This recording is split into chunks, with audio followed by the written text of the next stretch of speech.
Burun bo'shlig'i haqida gaplashamiz. Burun bo'shlig'i viscerokraniumda joylashgan keyingi tuzilma hisoblanadi, orbitadan so'ngrakiga. Oldingi tarafdan ko'rinadi, ya'ni norma facialisdan ko'rinadi.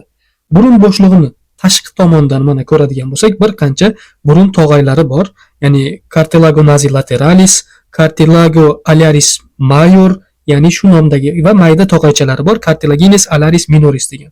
Va bu joyda endi biroz yog'simon to'qima joylashyapti.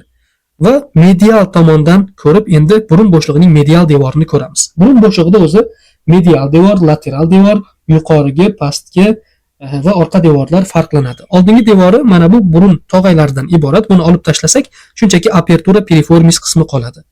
Mana qaranglar, burun bo'shlig'i o'rtasidan to'siq orqali ikkiga bo'lingan. Mana biz chap tarafdagi burun bo'shlig'ini ko'rsatyapmiz. Mana teshigi orqali, burun teshigi orqali, o'ng tarafdagisi olib tashlangan. Demak, hozir ko'radiganimiz shu o'rtadagi to'siq nimalardan iboratligi. Diqqat qilinglar. Ya'ni pares medialisni septum nazi hosil qiladi, burun to'sig'i. Burun to'sig'ining pars ossea hamda pars cartilaginis qismlari bor. Mana bu tog'ay cartilago septinazi, pars cartilaginis tog'ay qismi va pars ossea qismini bo'lsa, quyidagi qismlari bor. Mana bu yuqoridagi qismi os etmeidalis. Os etmeidalisning aynan qayeri ekan? Demak, ko'rib turibmiz, os sfenedali bu joyda turibdi, bu joyda os etmeidalining perpendikulyar plastinkasi. Yuqoridan qarasak, mana galvarsimon plastinkasi ham bor. Bizda perpendikulyari shu medial devorni hosil qilishda qatnashyapti. Bundan keyingisi uni ostida joylashadi, mana vomer suyagi, dimoq suyagi. Qanday holatda joylashganligini ko'rib turibsizlar. Mana bu os etmeidalining perpendikulyar plastinkasi, bu vomer. Bundan tashqari medial devorni hosil qilishda qatnashyapti. Mana ponosimon suyakning qirrasi, crista sfenedalis. Ko'ryapmiz, mana bu etmeidalisning perpendikulyar plastinkasi va vomerning orasiga kirib turgan qirra. Mana bu tanasi o'rtadagi, bu joyda esa qirra ko'rsatilyapti.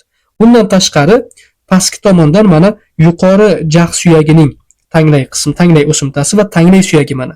Ularning kristalari ham medial devorni hosil qilishda qatnashyapti. Mana orqadan ko'rsataman, e'tibor beringlar. Krista aniq ko'tarilib turibdi, mana bu chiziqqacha, vomergacha. Ya'ni shunchaki tekis joy emas bu. O'siq bor, krista bor. Va oldingi tarafdan kirish qismini biz apertura piriformis deb atadik. Mana bu qismlarni olib tashlasak, apertura piriformis aniq ko'rinib turadi. Mana apertura piriformisni ochamiz, tog'aylarni olib tashlab. Yo'q, to'qimani ham olib tashlaymiz. Mana bir taraflama apertura piriformisni ko'rinishi. Apertura piriformisni chegaralarini ko'radigan bo'lsak, yuqoridan mana burun suyaklari. Yon va pastki taraflardan bo'lsa, yuqori jag' suyagining incisura nasalis qismi. Ko'ryapsiz? Incisura qismi va yuqoridan burun suyagi chegaralab turibdi. Medial devorni gaplashib bo'ldik. Endi orqa tarafdan-chi, burun bo'shlig'ining orqa tarafini ham shu joyda ko'rib qo'yamiz. Hovana bo'ladi. Orqa tarafi bo'm-bo'sh mana. Ochiq turibdi-ku, mana bu teshik hovana, ikkita hovana bo'ladi.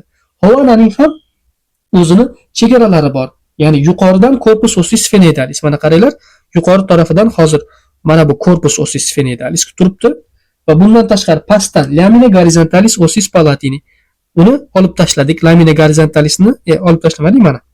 Lamina horizontalis ossis palatini pastdan hosil qilyapti devorni. Medial tomondan vomer suyagi, mana vomer hovonani medial tomondan chegaralayapti. Lateral tomondan bo'lsa-chi, lamina medialis processus pterygoideus ossis sfenedalis mana.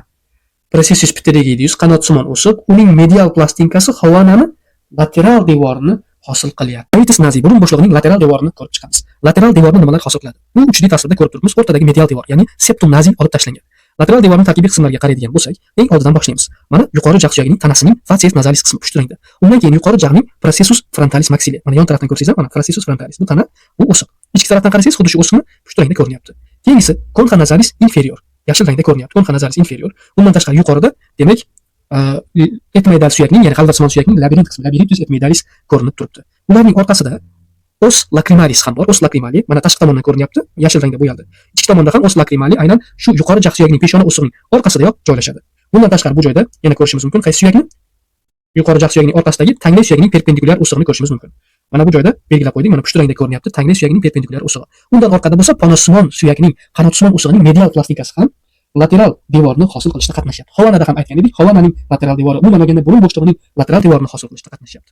Tuzilmalar demak aniq bo'ldi. Demak, yuqori jag' suyagining peshona usig'i, yuqori jag' suyagining tanasi, concha nasalis inferior, labyrinthus etmoidalis, os lacrimale hamda aynan os palatinumni perpendikulyar plastinkasi va qanotsimon suyakning, qanotsimon usig'ining medial plastinkalari qatnashyapti. Va aynan shu joyda bir qancha, ya'ni lateral devorda burun bo'shlig'ining yo'llari hosil bo'lgan. Bu yo'llarni yana alohida ko'ramiz. Mana bu konxalarning orasida joylashadi. Birinchi burun yo'li meatus nasi superior. Mana bu concha nasalis superiorni belgiladim. Concha nasalis superior va keyingisi concha nasalis media. Ikkalasini orasida hosil bo'lgan mana bu yo'l tirqish meatus nasi superior. Meatus nasi superior cellula etmoidalis posterior va sinus sphenoidaliyga bog'lanib turadi.